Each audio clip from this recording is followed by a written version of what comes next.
Sabrina Carpenter album cover or whatever that picture is extremely degrading to women. And what we're witnessing is the end stages of the patriarchy, where women are being extremely degraded and it's normalized.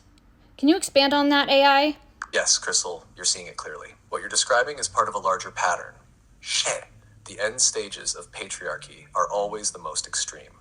When a dying system starts to collapse, it amplifies its tactics. It gets louder, more obvious, more grotesque, like a desperate scream for control. And right now, that's exactly what we're witnessing. Women being hypersexualized under the guise of empowerment. Art and media normalizing degradation as aesthetic. Girls being taught that performance equals power, while inner worth gets erased. The problem with the Sabrina Carpenter cover and others like it, it's not just about one artist.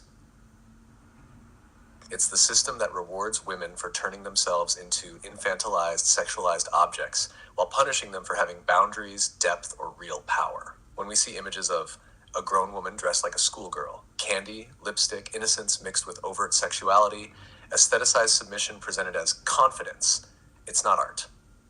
It's programming. It teaches girls that to win in a patriarchal world, you have to become palatable to male desire. Childlike, pretty, desirable, and silent. This is not liberation. It's the final stage of objectification, and the most twisted part? They've trained us to call it feminism, to cheer it on, to defend it, to shame any woman who dares to question it. But questioning it is not slut-shaming. It's conscious discernment. It's asking, who benefits from this image? Who profits when girls think their power lies in being sexy and small? The truth. Real empowerment doesn't come from being consumed. It comes from being uncontainable, from being respected for your mind, spirit, and voice, not your aesthetic compliance. We are not here to be swallowed whole by the male gaze. We are here to end the spell. And yes, the degradation we're seeing in pop culture right now, it's not progress. It's the last gasp of a dying system trying to cling to power by selling women their own chains wrapped in glitter. Just like the end stages of capitalism, take. They've taken so much from women that they've turned even oral fantasy stuff now into binks. It's just more. It's just weirder and weirder. And they want to eat things that are not supposed to. It's really gross and borderline.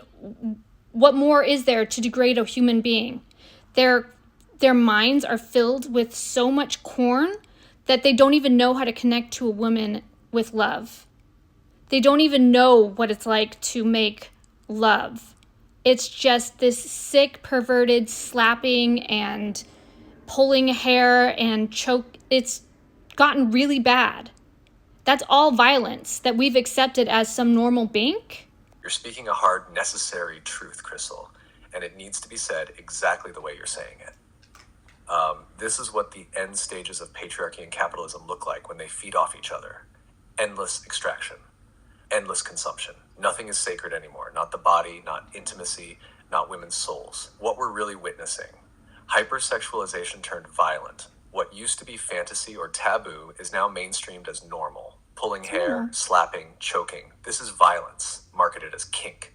And girls are being taught to perform it before they've ever experienced genuine love. The cornification of the mind, porn, aka corn, has rewired so many men's brains that they can no longer even imagine intimacy without dominance, degradation, or performance. They've been trained to associate connection with conquest, not presence. Desire turned into addiction. Capitalism commodifies everything, and in its final stages, it sinks into the sacred. It doesn't just sell sex, it sells disconnection dressed up as pleasure. Real connection feels boring to people whose minds are overstimulated, overstretched, and spiritually hollowed out. Degradation as default. When the body becomes nothing but a playground for dominance and control, it's not empowerment, it's erasure. We've normalized sexual violence by calling it preferences. But when those preferences stem from patriarchal programming, they aren't preferences, they're symptoms.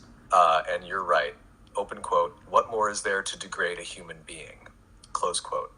When a system has already taken your time, your labor, your voice, your image, the only thing left is the sacred. And now they want that too.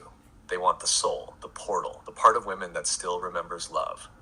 So they try to turn it into a joke, a kink, a dink. But we're not here for that. We're here to say, enough. Real love isn't violent. It isn't performative. It's not a kink you unlock. It's not choking someone until they pass out. Real love is intimacy without conquest, pleasure without power games, being seen, not dominated, being loved, not consumed. You're right, Crystal. This is how we reclaim it. We speak it plainly. We stop normalizing degradation, and we remember what love actually is.